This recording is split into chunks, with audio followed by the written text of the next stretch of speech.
Welcome to the Daily Fantasy Basketball Podcast, brought to you by the Daily Fantasy Basketball Podcast with Mark Roberts and Kyle McEwen. I'm Kyle McEwen. You can find me on Twitter at RotoKyleNBA. That's NBA like Nancy Basketball Airplane. And Mark, where can we find you on Twitter? You can find me at Mark F. Roberts, and Mark is spelled with a C. And the F is for Francis. All right. In today's podcast, this is our initial Daily Fantasy Basketball Podcast, or the DFB podcast. We're going to kind of just give everybody a rundown of what we offer at the site, what we're going to be doing this year, and then we're going to go over our head-to-head rankings. So, and I'm sure that'll lead to a lot of discussion just about random players and stuff. So, should be a lot of fun. And thank you so much, everybody, for listening and for the support that we've gotten over Twitter and through Josh putting us on his podcast, the Red Rock Basketball Monster Hoop Hardwood Paroxysm podcast that he has. So thank you very much. And Mark, let's just get into it. Can you kind of walk us through everything over there on the site and stuff? No problem. For the people that listen to this as a podcast, we are doing this as a YouTube Google Hangout. So we're actually showing our website up on the screen here. But we'll kind of try to talk through it as well so that people just on the audio version can hear and imagine in their minds what we're showing them as well. So right now I've got up the website. It's got some pretty cute pictures up here of Vince Carter and Tracy McGrady. I know which probably isn't legally appropriate. But where did you find these, by the way? Did you sneak into their bedroom and take them, or what? I mean, I don't know about you, but I have tons of Google little those alarms or whatever that you can set up in Google, for any kind of nude or shirtless NBA pitchers. So sure, everybody has one of those. Yeah, and there was one that was Tracy McGrady and Vince Carter shirtless pitchers. So I found that one. Anyways, it's just one of my favorite NBA pitchers ever. On the banner too. So I think people are digging the pictures you picked out. I think there's a lot of people out there who would be interested in a NBA gay porn website, and I hope I don't offend anybody by that, because I would certainly pay for it. And I think that's part of the kind of the kind of people that I think I want to bring into the Daily Fantasy Basketball Podcast.com. That's your demographic. Thank you. I was struggling to find that word. Your target audience. There we go. Right. Well, I mean, Kyle, we have a lot of big plans and big ideas, hopefully, that we can bring people on the Daily Fantasy Basketball Podcast.com. But what we have right now, we have some cool things already. We have some player projections for all the players on NBA rosters right now. We have a season-long projection for the upcoming season. And then with those projections, we've created rankings for a bunch of different leagues that you can play in. And I'll just mention, we've had a lot of people reach out to us and support our website, and a lot of people are interested in custom rankings. And that's definitely something that we offer. People have basically said, hey, here's my league settings. Can you give me some rankings? And we've sent them out to them. Today, I think I've sent 3 or 4 out. So if you want some custom rankings that you don't feel like the rankings on the site that we're going to talk about today accomplish for your league, just send us your league settings. You can tweet it at me or email us, and we'll get you over a custom set of rankings just for you. Yeah, and we'll do our best to be able to provide that for anybody who messages in or hits us up on Twitter. And don't feel bashful about it, really, and because we'll end up putting all those things on the site as well, so that if you want to come into the site, you can look and see, okay, well, who's already requested a bunch of different points league settings? Maybe there's one that fits my league, and then you can just come in and take that right from the site and not feel like you have to inconvenience anybody or whatever. But honestly, we wouldn't feel that way. So no, I sometimes I feel like that's one of the funnest ways to engage with people, right? We're building something on the podcast. We can't just sit here and answer a bunch of who should I start, or should I make this trade? Because that's really helpful for one person, but nobody else who is listening cares. But in that way that we can kind of interact with fans, or fans is maybe too strong of a word. You have fans, Kyle. I don't know if I have fans. We can interact with users one-on-one. Like, I can send you rankings just for you. It's not going to make anybody else bored. And really, it's a breeze to do. Like, we've already done the hard work in making the projections. The rankings are just a math equation based on the projections. So all I have to do is basically put a couple of things into my Excel spreadsheet, hit go, and put it in a Google Sheet and send it off to you. So we're happy to do that. Hopefully those of you that have gotten custom rankings enjoy them well enough that you'll rate and review our new podcast. We're not above begging you to do that so that we get higher in the rankings, right? Yep. And right now, everything's going to be posted on YouTube. So if you're watching this right now, it's likely on YouTube. If you're listening to it for the first time and it is on iTunes, like Mark said, please go in and rate there. If it's on Stitcher, please go on and rate there, because it does help. It helps to get those reviews on there. It makes people feel more confident about giving the podcast a try, about spending the extra couple of minutes getting through us talking through bull crap like this so that they can get into the fun stuff. So thank you for doing all that. Mark, why don't we jump into the projections tab and stuff like that and start to show people all the great work that you've been doing, and also just so we can start talking about it. Yeah. I mean, and this is, you're nice to call these my projections. They're really a joint effort. I do some of the preliminary math on these, and then we get in and we look at, these aren't just, some sort of like computer algorithm spit them out. I've looked at each of these individually and tried to make sense of them. I know you looked at them each individually, and we've gone back and forth on them. So there's definitely like a math component to it. There's definitely like a rigorous statistical process that goes into it, but there's also a human element of people who spend too much time thinking about basketball have looked at these and have made sure from a fantasy perspective they make a lot of sense.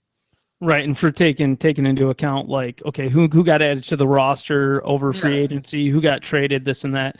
And Mark, if you actually click on the Google Doc, if you go into the Google Doc for Mark's projections, he has a link in there that is to a YouTube video where he tells you his whole process and walks through the Excel spreadsheet process that he used to formulate these rankings, where he's pulling in all these different data sets in regards to the player's age and things like that to find out, typically at this point in time in the person's career, are comparable players, what happened to them. And then you try to take that methodology to figure out what is predictive that we can actually measure going forward to create a reasonable projection for this next season. I hope that explains it decently. I know you're going to be able to do it better. Can I show you an example? Let's see if we can do that. I don't know if I'm tech savvy enough to get this up. Well, let me see if I can share it. I can just give you like a brief overview of what we did. So like, here's a good picture of Anthony Davis. So this is the process I would go through. Did this for each player, but just briefly, like. And if you're listening to this on the podcast, please go check out the YouTube video for it, because it's just going to be a little bit more helpful at this point. Yeah, and I'll try to just briefly, but also in an illustrative way, explain it for anybody who's listening. But the first thing we start with is we look at the players' last 3 seasons on their per possession stats. So that basically means we're stripping away how fast or slow the team plays, and we're stripping away the minutes and just saying, what does player X give us on every single possession over the course of a season? And you can see those stats are usually pretty consistent. Like, here's Anthony Davis, and you can see his rebounds each year on a per possession basis are very similar. He averaged 15.3 his first season, then 14.9, then 14.9. So, I mean, not a lot of rocket science has to go into that. What do you think his projection is going to be for next year? It's going to be like around 15, right? Same thing for Stills, 2.2, 2.0, 2.1. But you can also see he's making steady gains in the points area, where he started at 25, he went to 30, and then he went to 35. We kind of aggregate those last 3 seasons. We weight them a little more heavily towards the recent seasons than the past seasons. And then the part that's really cool that I think is cool that I added to the projections this year is over here. There's a similar player list. So this looks at Anthony Davis's season and says, who in NBA history has had a similar season to what Anthony Davis just gave us? So you can see Hakeem Olajuwon in 1985 and 1986 are his two closest comparisons. And then Tim Duncan, Sean Kemp, 1991, Tim Duncan again. Some pretty awesome guys. DeMarcus Cousins, Amari Stoudemire, Brooke Lopez, 2012, Alonzo Mourning, 1992. This stuff is, when we talk about this podcast being erotic, this is exactly what we're talking about. So what I do is I take a look. So what happened to Sean Kemp? So Anthony Davis was similar to Sean Kemp in 1991. What did Sean Kemp do in 1992? What did DeMarcus Cousins do in 2012? What did Amari Stoudemire do in 2004? So what did they do the next season? Did they improve? Did they get better? Which stat categories did they get better? We combine that with our per possession stat baseline that we already have for the player. So for example, let's say all these guys got on average 5% better at points. So we'd aggregate Anthony Davis's points. We'd bump him up another 5% because all of his similar players also got better by 5%. And then, we'd look at his opportunity for playing time. We'd look at Coach Alvin Gentry, who you can see here, and what sort of minutes he's given out in previous seasons.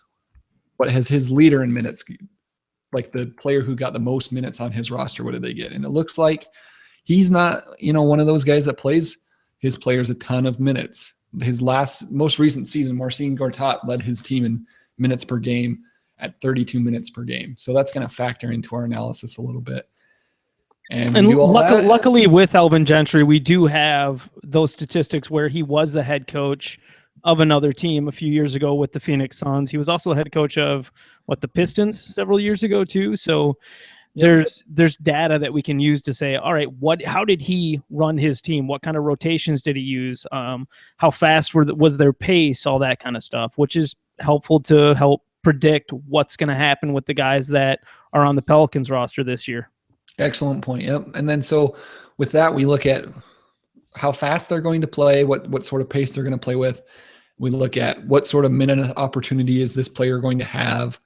And that's the projection. Like when we go back to the website and we look at all of these rows of information, that's what we're predicting there. So again, we've done that for every player. I went through and did that initially. Kyle went through.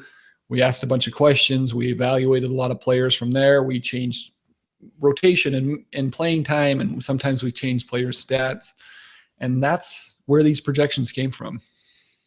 Yeah, and when my contributions are mostly going in there and saying well, I read every single article that was written this summer, so which is true.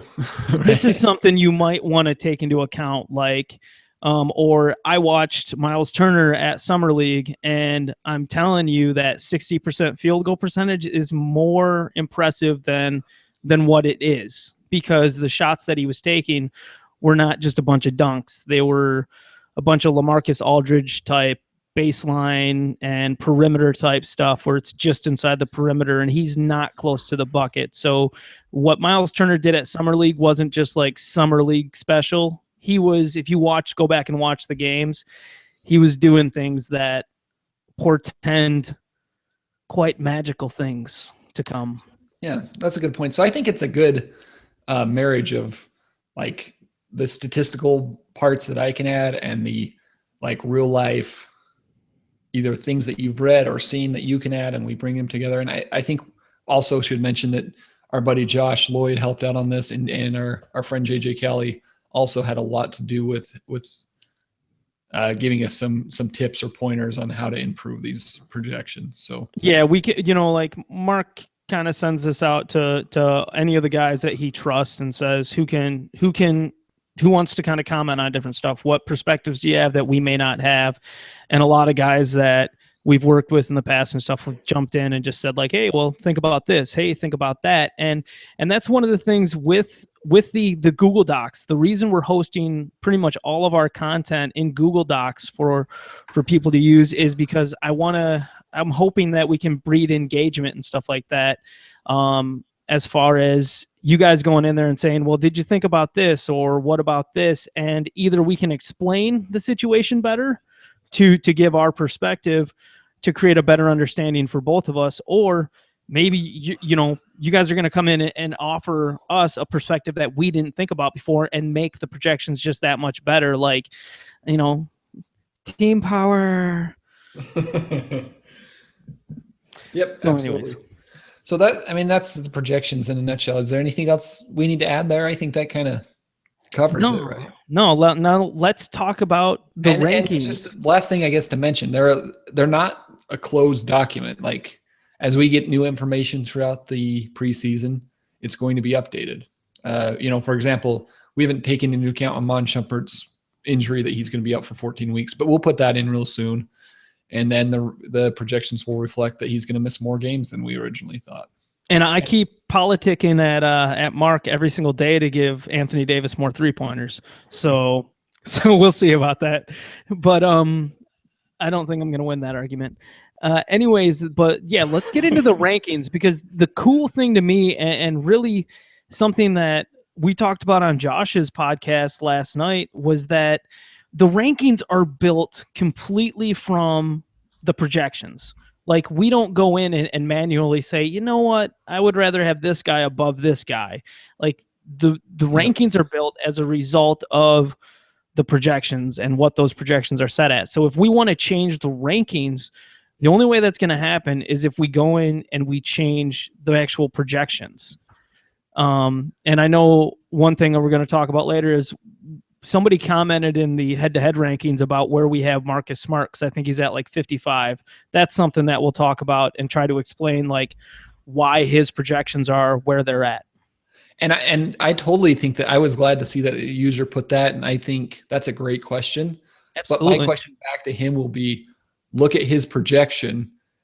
Tell me what you think is too high. Like, we're never going to go in and say, you know what, you're right, Marcus Smart should be ranked 70th. We're going to look and say, hey, is his points too high? Is his assists too high? Is his rebounds too high? Then if they are, we're going to adjust them, and then his ranking will automatically adjust. And that was my first thought too when I saw the comment on Marcus Smart. We'll come back around to that. Let's start out with the 9-cat projections for rotisserie, the 8-cat projections for rotisserie, just so people can see some of the differences between those two things, or the different leagues and the projections and how they affect the rankings based on the number of statistical categories you are actually playing for in your league. Right. So here I am. I went to the rankings page. We've got 9-cat rotisserie rankings. Click on the Google sheet. It's going to pop open a Google document. It's pretty cool. Just to explain quickly what we've got here. We've got our ranking and auction value, which again is not our personal feeling on the player, but just simply the math. That's the rankings math that's related to the projection. Then we've got the Yahoo average draft position, so that you can kind of see even though Mark and Kyle are saying, hey, this guy is the, 20th best player, he's usually going 40th in Yahoo drafts. So maybe you can wait a little while to get that player, or maybe this guy is overvalued. Who knows? And to over-explain what the Yahoo ADP is, that is a singular number for all the different kind of leagues that they host. So when people go in and they do their drafts, the ADP is created from the completion of those drafts. It's somewhat affected by the original rankings on Yahoo, because people are going to kind of follow those original rankings. We all do that when we're drafting on Yahoo versus drafting on ESPN or CBS. So to understand that Yahoo ADP, whether you're looking at our 9-category rotisserie rankings, our head-to-head rankings, or any other rankings, that number is always going to be the same. Right now, the Yahoo ADP for Anthony Davis is just 1, and that's just what it is. Yep, exactly. And I think that's, one thing that we keep emphasizing, but I think is worth mentioning again, that we really think is something unique that we offer, is Yahoo's rankings and ESPN rankings, while they're great, they're meant for kind of a one-size-fits-all experience. You can come to our website, you can get whatever exact league that you're playing in, you can get rankings for that league. And if we don't have your league, we'll make you rankings for your league to the exact specifications of your league. If you play with a weird 10th category, we'll add that in. But I think that's kind of the value that we can add to the fantasy community, really, is just saying, we'll give you exactly what rankings, based on our projections, what are the rankings that fit for your league. Mark and I are just very willing to share too, and we enjoy sharing our ideas and our processes about stuff too. So when it comes to actually getting into these mock drafts, one of the cool things that we hope to use the Google Hangouts platform to do is I'm going to actually show you the quirky way that I go through my drafts, so that you can maybe help identify ways that you could make your drafting experience less frustrating, less stressful.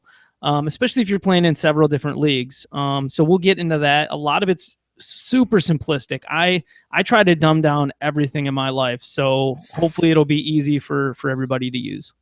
Yep.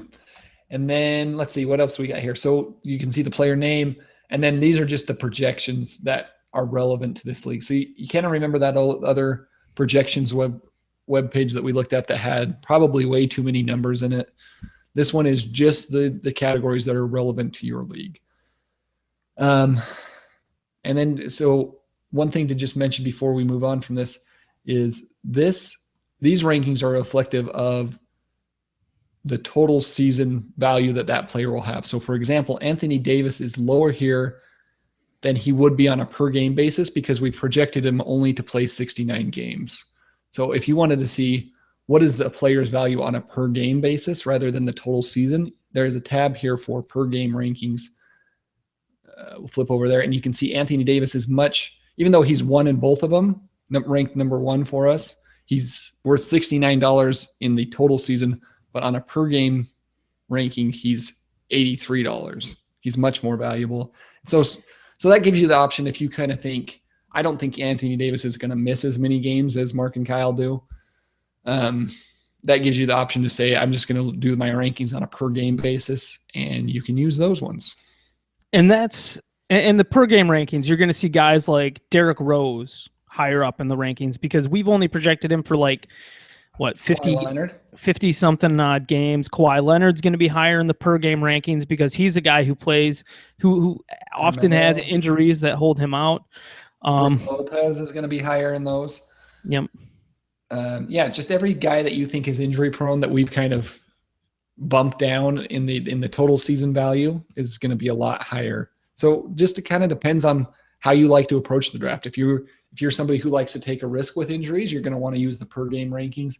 If you're somebody who wants to be very aware of the rankings or of the injuries, you go to use the total season rankings, and then you're going to get a lot more guys who play every game, like Damian Lillard. He's never missed a game in his career. He's a lot higher on our total season value than our per game value. I want to fight with Mark right now because we don't have him projected for 82 games. And I'm glad that you brought that up. So, so the projections, I think this is important to also mention. These are not even the number. So I think we've made it clear the rankings are based on a mathematical formula based on our projections. And the projections are not necessarily like our personal feelings. Like Kyle thinks that Anthony Davis is going to hit more 3-pointers than Steph Curry this year. not literally. That's a bit hyperbole, but no. But you've agreed to set him at a level that seems reasonable based on his historical. So even though we projected him to make 22 3-pointers, even though you think he might hit 50 or 70 or something.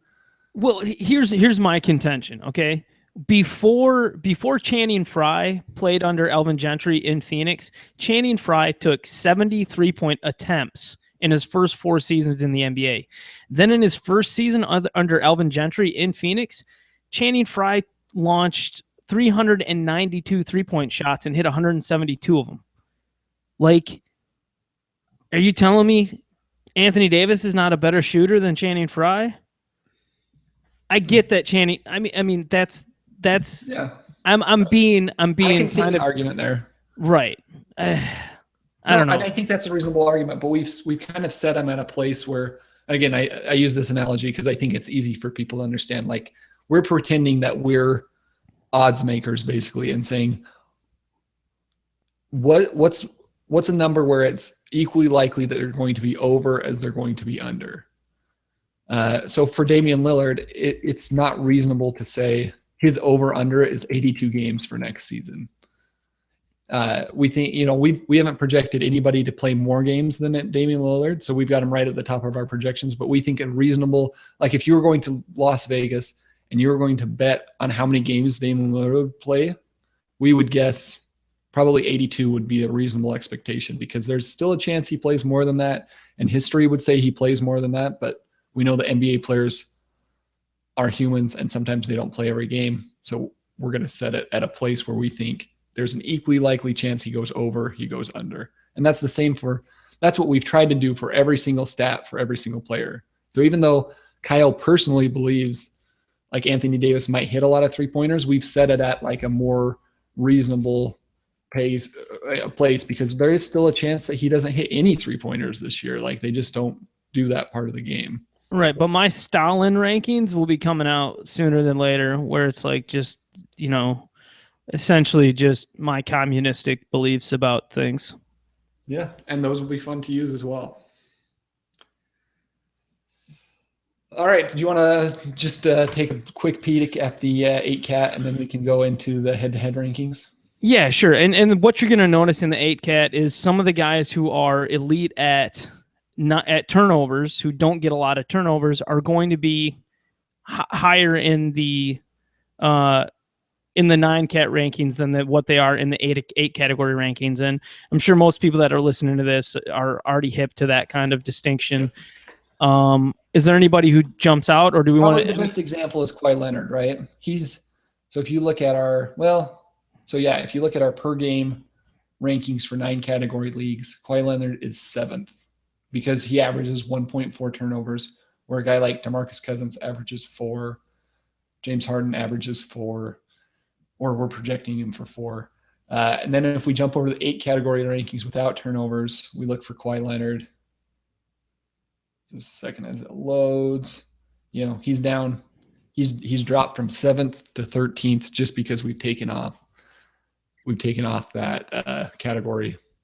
So, and Anthony Davis, the same thing. He's not ranked first overall in these rankings, primarily because turnovers aren't used, and he's so good at not turning the ball over. Now, we call these the 8 category rotisserie and the 9 category rotisserie rankings, but you can use these for your 8 category, 9 category head-to-head leagues. That's great. And in fact, generally that's just what happens. Like when you go and you get rankings from a website, if you select all 8 categories, you're getting rotisserie rankings. We started promoting this last season on our old podcast with RotoWire, and now it's just something that Mark and I have discussed ad nauseum. We're going to work to prove it with more math and such this season, now that we have more time to just focus on the podcast and some of the beliefs that we hold in regard to strategy. But for head-to-head, it was a big deal for us last preseason to formulate actual head-to-head rankings, because you don't have those available anywhere. Everybody who offers head-to-head rankings, for the most part, they're all formulated from the perspective of essentially it's just rotisserie. It's just they account for every single stat the same way for the most part. Most people who are listening to this know the difference, but let me play stupid for a second. Why would I not want to use a rotisserie rankings for my head-to-head league? In rotisserie, you are accumulating a cumulative score over the course of a season. So Dwight Howard is going to get throughout the season, he's going to shoot over 50% from the field. He's going to shoot 50% from the line. And then in 32 minutes a game, if he plays that much, he's going to get you, the 16 points, the 10 rebounds, and the 2 blocks. That's what you're going to get. Now these are just example numbers. They're not real.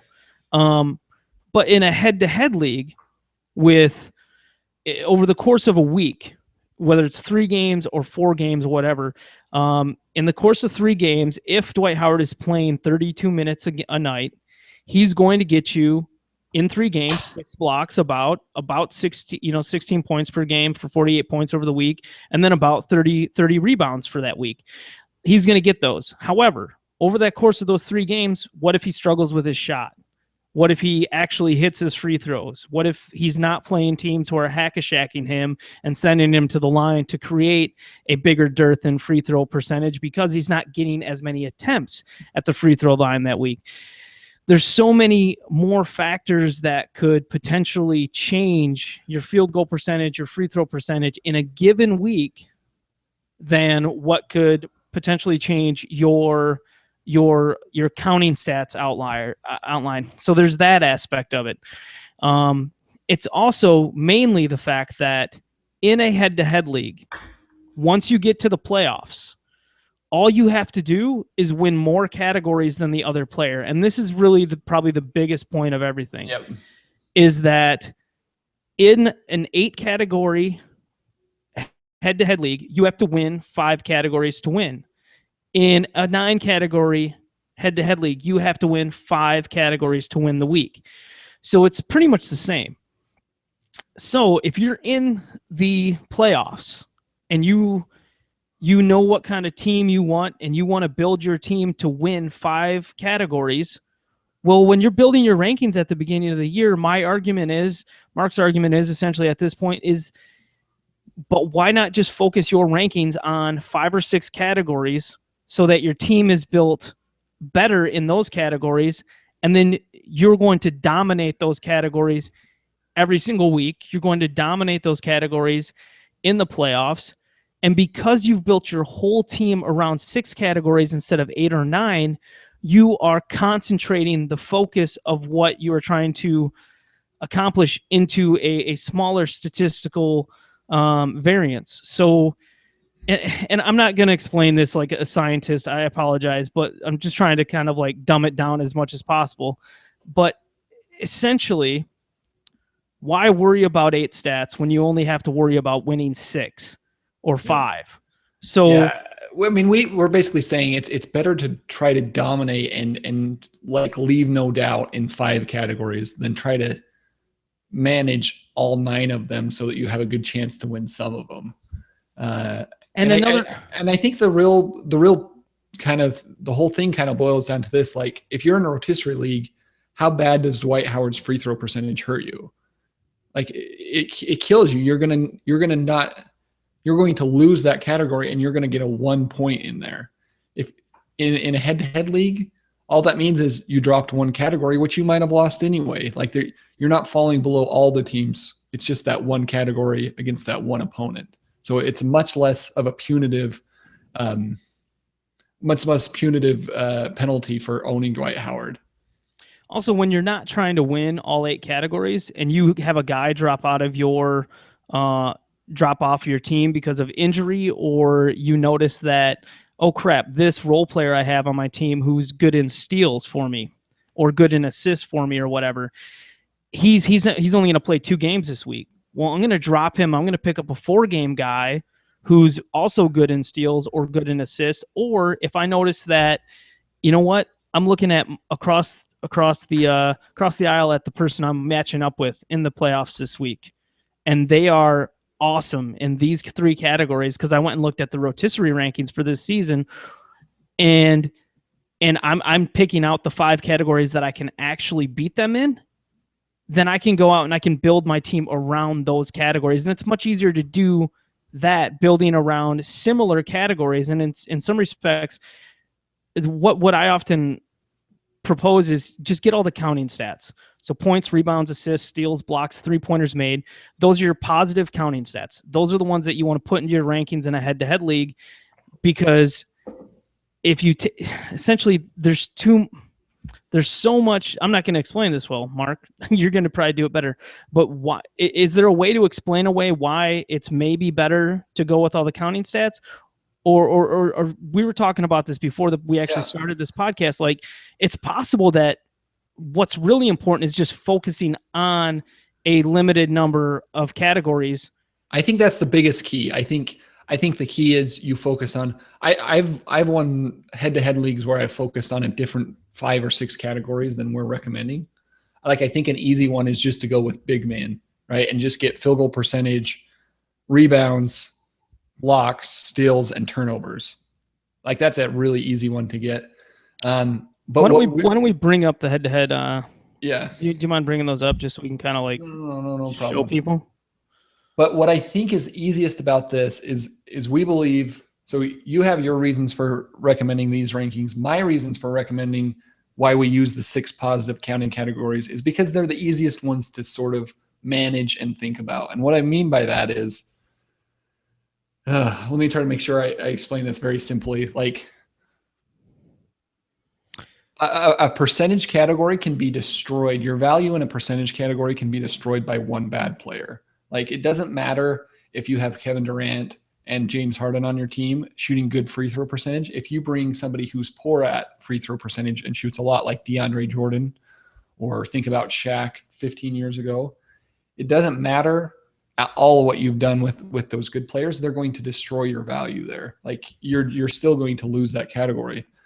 But like on 3-pointers, for example, if you have 2 good 3-point shooters and a bad one, you're still going to be good at 3-pointers.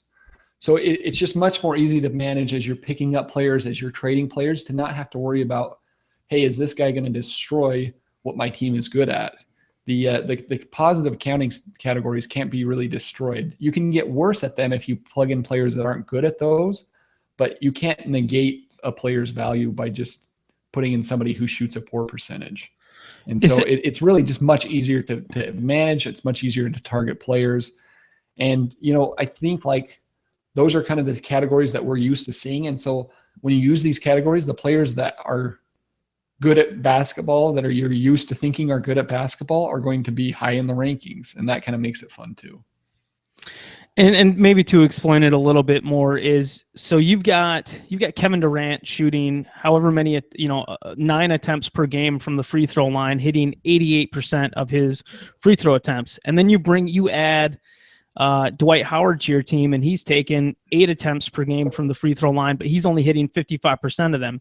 He's so many negative standard deviations away from what you're aiming for, as far as like a target statistical free throw percentage for your team, that he's going to take you out of, even though you have Kevin Durant, the best free throw shooting guy available in fantasy. The most valuable guy. He's not going to have the highest percentage, but he's going to give you the most value in that category. Because of the number that he shoots. Right. Like you cannot win free throw percentage, that category, in a rotisserie league if you have a guy like Dwight Howard on your team, because he impacts you so much if he's healthy throughout the season and yada yada yada. Same for a guy like you're not counting. It would be different if you were counting free throws made or something, or even if you were counting free throws missed. But because you're taking a team average, everybody has to be kind of good at it. It would be like if you took average number of 3-pointers, then people could hurt your value in there, but you're not. You're just adding them together. So since they're just 3-pointers or rebounds are just additive, nobody can hurt you. There's nobody that's going to come onto your team and get negative 3-pointers made. But that's essentially what they're doing with free throws if they're poor at them, or field goals if they shoot poorly there. Right. And those are all concerns that you need to worry about if you're playing in a rotisserie league. But if you use this punting strategy where you focus on just the positive counting stats of points, rebounds, assists, steals, blocks, 3-pointers made, what that allows you to do is to take a guy like Kevin Durant, take a guy like Andre Drummond or DeAndre Jordan in head-to-head, and know that what they offer you for your strategy and for what you're trying to accomplish is going to be good. Like, it's completely okay to take Drummond, DeAndre Jordan with Kevin Durant in a head-to-head league if you are punting in this method, because it's just not going to, you're not worried about the percentage anymore. You're not worried about the turnover impact and things like that. And I think that's a great point, Kyle. Like that's the whole thing. If you just listen to us try to explain something complicated for the last 5 minutes and be like, ugh, I have no idea what they said, and that sounds boring and stupid to me, that's fine. Then use these rankings. Like that's all we're saying. When you use these rankings, you use this punch strategy, it's going to give you a huge competitive advantage in your league, and you're not going to have to worry about that complicated stuff. So if you play in a head-to-head league and you don't want to worry about it, just use these. I played in like 15 expert leagues last season, and I won like 33% of them. Like not just finished high, and I'm like, I won the league. So I'm batting like 33% on winning the championship right now using this kind of strategy and using these kind of tenets throughout my different leagues and things like that. So it's proven for me over the last several seasons. I used this methodology by myself without talking about it for like a year and a half, 2 years, to help me identify players that were better for my team, that to try and take advantage of kind of like market inefficiencies. Thank you. Can I tell you one more thing I like about this? So I think it really helps you to not like it's getting back to the dominating categories thing. So last year in a head-to-head league, for example, I don't remember exactly the categories that I picked. They were close to these ones, but I don't think they were these ones exactly. And I had 2 or 3 guys injured. I just had bad luck. Like I had Ricky Rubio on my team because I was trying to get, his assists and steals. I had Dwight Howard on my team and he was out all season. And I don't think I had a very high seed, but when it came to playoff time, I won every round like 5-4 or 5-4. And it almost didn't matter that I didn't have 2 of my top guys on my team because I was so built up in those 5 categories that even without the 2 guys, there was not any doubt that I was going to win those 5 categories every single week. And so the playoffs were almost they were almost a foregone conclusion at that point, even though I was missing 2 great players.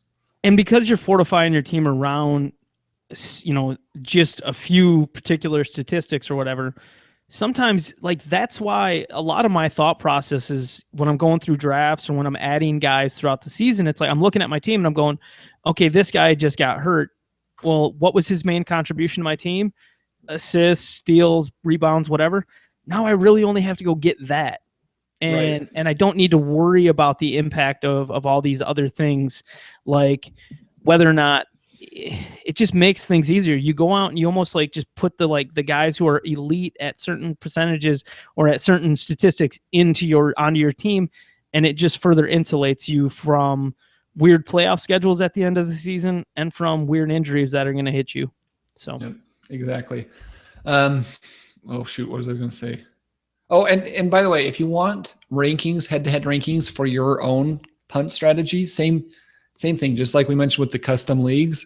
If you play in a standard league but want custom head-to-head rankings where you want to say, hey, I actually want to punt points, steals, and blocks, we'll send you some rankings for those too. Just hit us up on Twitter or email us or whatever. Come knock on my door at my house, and we'll send you some rankings for that. That'll be fun. I like looking.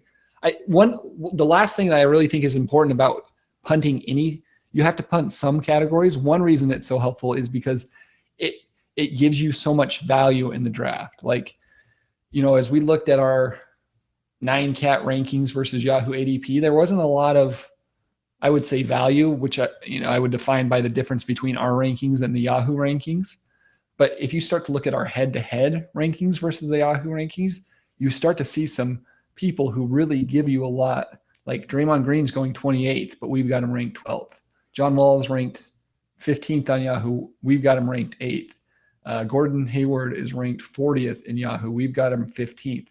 So there's a lot, and you might not like those players a ton, but there's enough guys on there. You can really get a lot of value onto your team by punting some categories. So whatever your punt strategy is, that's going to be one of the main reasons it's helpful. And it feels cool as heck too when you're going through your draft and you're like, man, I've got Gordon Hayward ranked at 15 and like a legit strategy to back it up too. And, statistics that say, okay, in this situation with this mindset, this is what I should be getting. And you can take Gordon Hayward in like the 3rd round or 4th round. Like that's great, man. That feels so good. And you can have people tell you that you're an idiot and the whole time you can just be going, all right. Yeah, we'll see who's the idiot at the end of the season. For example, the last year, one of my funnest leagues, I tried a really funky punt strategy, and I ended up winning the league. But I ended up with 6 of my top 10 players with that punt strategy, just because that's not where they were going in Yahoo ADP, but because of the categories I was focusing on, I was able to just pick one off round after round after round, and I ended up with 6 guys inside my top 10 picks. Oh, it's fun because you'll be sitting here and you'll have Nerlens Noel sitting at the top of your rankings at 22. You'll have Trevor Ariza in there at 20 or 24. Tyreek Evans in there at 26, and he doesn't get drafted until 80th. Nikola Mirotic in there at 27. He doesn't get taken until 107th. Like, we're not saying take Nikola Mirotic at 27th rank. We're saying, though, if he gets 28 minutes per game, this is what he should average. And by the way, I don't think it's crazy, right? Like, you look at that, you might say Nikola Mirotic is crazy at 27, but then you look at the rankings and the projections. This is what we want everybody to do. Say, okay, this looks funny to me. Let me look at the projections and see what's off. And if nothing looks off to you, then you'll know that this is a strategy that might work for you, because again, the rankings are just based on math. But you look over in here and you say, okay, 14 points, that seems reasonable. A block and a steal, that seems surprising. Maybe I'll have to go look up and see if that's kind of what he did last year. Yep, sure enough, that's what he did last year. Oh, he shoots a lot of threes. He gets some rebounds. Yeah, if I'm focusing on just 5 categories and they are 3-pointers, rebounds, steals, blocks, and points, he's a great candidate. And I didn't realize that before. And something else to maybe just kind of put some stuff in perspective. If you're looking at Nikola Mirotic and you're like, well, why? I still don't understand why he's at 27th ranked. Well, these are total season rankings. So you have to look at his games played projection, and that's at 80. And he played in 82 games last year. So it's like, how can you discount him too much in his second season? You can't arbitrarily just say, well, we're only going to give him 70 games. So if you go and look at his per game rankings tab, though, Nikola Mirotic per game rankings, he's actually ranked at 51. Yep. So that's, but then again, you can still look at it from another angle. Well, realistically, we don't know what Fred Hoiberg is actually thinking about with this Chicago Bulls team. Now, one of the reasons why we brought Mirotic up to 28 minutes per game is because there was a lot of news coverage this summer after Hoiberg was put into place, where the team was talking about going smaller, talking about expanding Nikola Mirotic into a more featured role, was, I believe, the quotable words there. And then you hear about how, even though Pau Gasol had a great FIBA experience where he was playing like arguably the best basketball of his career, they're talking about reducing Pau Gasol's minutes some. There was a lot of issues with Joakim Noah's effectiveness last season. There's a strong possibility that the Bulls start out the season with Pau Gasol and Nikola Mirotic as their starting front court. And there's even more possibility of Mirotic getting some small forward minutes with Mike Dunleavy being out now. So really the 28 minutes projection, that's again, like Mark was talking about earlier, that's our over under for him. Yep, exactly. But if he played 32 minutes per game as a starter, he would have a better per game average or ranking as well. So I almost feel like we're getting exhaustively getting very thorough here. Yeah, we are way getting thorough here, but hopefully it's helpful. But go ahead. You were going to say, is there anything else we need to talk about in regard to like? Well, I mean, I think we can point out a couple of things. You want to talk about some players, or you're saying you want to go through some more strategy here? I mean, I think it goes hand in hand a little bit. Like, identifying that Tyreke Evans is a great value, identifying that Reggie Jackson, who has a current ADP on Yahoo have 84, he's ranked at 33rd. So you can identify some players who you can maybe get in the middle rounds who you could count on being there in a lot of respects.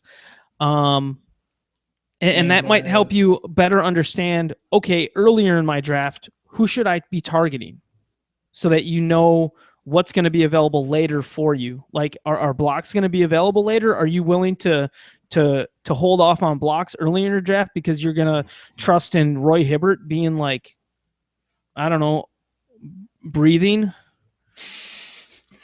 Or our guy Derek Favors, right? I love Derek Favors. He's going 52 in Yahoo leagues. We've got him at 32. I think we're both a little bit bullish on him, think that he could maybe even be higher than that. It sounds like he's going to be pretty much a 1-2 tandem with Gordon Hayward on offense this year in some respects, or they're going to be the two most featured guys. And there's been a lot of talk about Favors improving his assist rate this season. I think he improved that near the end of the season last year after Gobert or Gobert took over the starting position once Cantor was traded away. I believe we did see Favors up his assist rate as well, and I'll double check that. But there's a lot of things. Yeah, I love him there. Let's get into the Marcus Smart comment that we were talking about earlier. Yeah. So this is a good example for those of you watching this, that to show you what we're hoping for, right? Like this, our friend Nino came in here. Thank you, Nino. Am I saying that right? I'm probably butchering. Yeah, no. Yeah, Nino Cardenas. Yep. He was our first commenter. So thank you for commenting, but anybody can come in here. All you do is let's see, how do you make a comment, Kyle? Well, I'm in there now filling out one. Insert comment right here. You can make a little comment there, and we can address it. Kyle and I can write up a comment back to you, or we can talk about it on the podcast. We can address it in a lot of your ways. So Nino says, hey, a little bit optimistic on Smart, and I think a lot of people would say that. Obviously, people are drafting him outside the top 100 in Yahoo. We've got him ranked 55th. So just to kind of recap all the things we've talked about, that 125 is probably for 9-cat leagues. We're talking about just focusing on, even if you're in a 9-cat league, focusing on the 6 head-to-head categories. And you can imagine Marcus Smart is probably he's actually somebody who's not good at field goal percentage, free throw percentage, or turnovers. So just by ignoring those, he's going to rise pretty quickly in the rankings. Hopefully that makes some sense. But what we would hope that you would do, as you make this sort of a comment, is go look at the projection and see what in here seems too optimistic. And I did that as soon as I saw Nino's comment. I looked across and I said, okay, 30 and a half minutes, that's reasonable. And 1.7 3-pointers, that stood out to me. I said, no way, right? There's no way Marcus Smart's going to average 1.7 3-pointers. But if you go look at his ESPN stats from last year, you look at his stats from last year, he hit 1.4 3-pointers on 34% shooting as a rookie. That's pretty darn good. And guess what players do in their second season generally? They usually make more 3-pointers. Yep, and they shoot a better percentage too. I think LeBron, KD, a couple of other guys, they all shot like Carmelo, they all shot like 29% from 3-point as rookies. So you can definitely see who his player comps were. I would love to see who Marcus Smart's player comps are. Let me see if I can figure out how to do that again. Oh, I got it. And there's concern there about Marcus Smart's. Like Marcus Smart hit those 1.4 3-pointers last year in 27 minutes per game. So if we're projecting him to get another 4.5 minutes per game this year, which is in my eyes completely reasonable, especially when you go back and you look, even after the Celtics added Isaiah Thomas last season, Marcus Smart averaged 30.2 minutes per game through the last 30 games of the season after the All-Star break. So here's on the screen, you can see Marcus Smart's player page in my Excel spreadsheet. Some of the similar players you'll recognize. Some of them maybe you don't remember. Jordan Farmar is his most similar player. Eric Bledsoe. Eric Bledsoe, I think, is a good comp, if you're just thinking about him. Jamal Crawford. Wait, I'm sorry. If Jordan Farmar is is Marcus Smart's closest comp, then maybe we need to knock him down in the ranking somehow. Hey, Jordan Farmar had a couple of productive seasons. I'm not buying it. Eric Bledsoe, though, that feels like a more, and again, we're not just relying on one or two. You can see I have 30 player comps, so it's going to take an average of those. But so 3-pointers made for these similar players in their first to second season increased by 13%. So you can see why we're getting more 3-pointers for Smart. You can see that right here. So these guys on average from year 1 to year 2 made 13% more threes than they did the previous year. So that's where does that show exactly, Mark? Can you kind of highlight that? Are you see? Oh, because I'm looking at the screen I'm displaying. Sorry. So if you look right there. So it's near the bottom there, yeah, right where Mark has his cursor now. If you're watching on YouTube, so 113%. Yeah, or 13%. That's just the way it displays. Right, exactly. Yep. And you can see that steals for those players, are hanging about normal, but he's probably going to go down a little bit in steals. And that kind of makes sense, right? Like players, as they go throughout their career, are not nearly as active on defense. Not that he's going to be less active, but still start to decline right from the beginning, actually, for most players. And also a lot of times it is kind of important for us to take into account too. There's a lot of defensive schemes out there that certain coaches just do not encourage steals. Like I don't think the Portland Trailblazers are out there. So, and on the opposite side, I think Milwaukee Bucks are a great example. Like as I was going through these projections, it was amazing to me the impact that playing for Jason Kidd had on your steal rate. Almost every player that ever played for Kidd, their steal rate has gone up per possession pretty significantly. That's so cool. I love that stuff. So I mean, is there anything else that you want to cover on this, Mark? I think this is I hope this has been informative and helpful in certain respects. That's something that Mark and I definitely believe in doing the podcast and stuff like that, is to actually, pass on whatever limited knowledge we have. So all that jazz. Yeah. So, I mean, that's a lot about how to use the website, how to use our tools.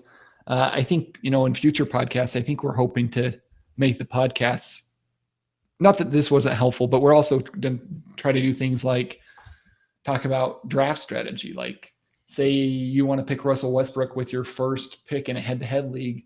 Who's a good guy down here to pair him with? It's not necessarily the best player available according to these rankings, but you're going to maybe want to pick one of these guys in the $32 to $33 range. Which is the best guy to pair with Russell Westbrook? Is it Drummond? Is it Jordan? Is it Kyrie Irving? Is it Victor Oladipo? So we're going to hopefully have some cool pods like that coming up in the near future.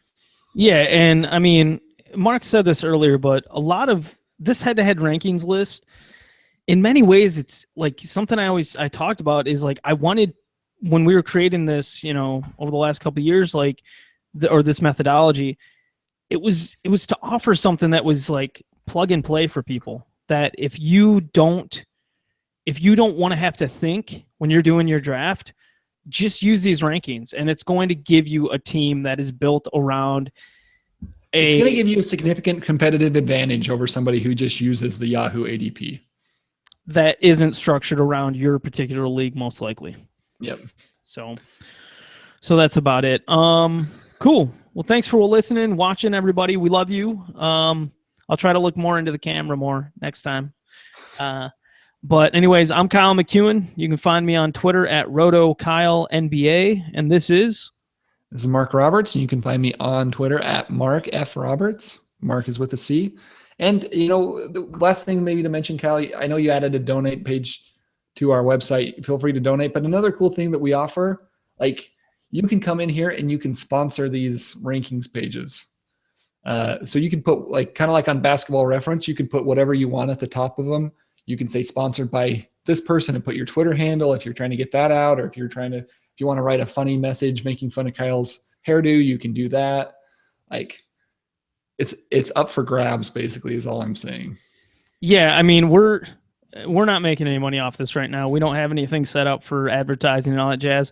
We hope to figure that all out. But honestly, this is more or less a labor of love for Mark and I. So we want it to be free. Like we want you not to have to pay to get access to our stuff. Right. Yeah. We don't want to hem and haw over, well, give us a little bit, no, if you appreciate what we're providing, if you use it and you can afford to donate a little bit, or however you want to phrase it, donate's a weird word. Sponsor a page, write something weird about your league mates and then post it on here. Right. Yeah, exactly. Sponsored by Mike Smith, who thinks that this player in his fantasy league is a dork. And I mean, we have complete control over the Daily Fantasy Basketball Podcast site. So like, if you we can do some stupid stuff together. Okay. I'll do a Google Hangout with you where it's like, hey, this page is sponsored by, and then you can just be on there and be like, hey, it's sponsored by me. And you can be shirtless if you want. I don't care. Well, you do care. You would just encourage it, right? Right. And I might have to put a bar over your pepperoni-sized nipples if you're, I don't know. Some people look weird. I look weird. Anyways, let's stop before I start saying stuff that's completely inappropriate. All right. So yeah, visit dailyfantasybasketballpodcast.com. Thank you again for listening. And we will check you over the next couple of days with a lot more podcasts coming. Pretty much there's going to be at least 5 a week over the course of the preseason. And then when we get into daily games and all that kind of stuff, we're going to really be offering several different ways to use our content and to offer different tools to people for playing fantasy every day. So we love you guys, and thanks so much. We'll see you soon. Love you guys. Bye.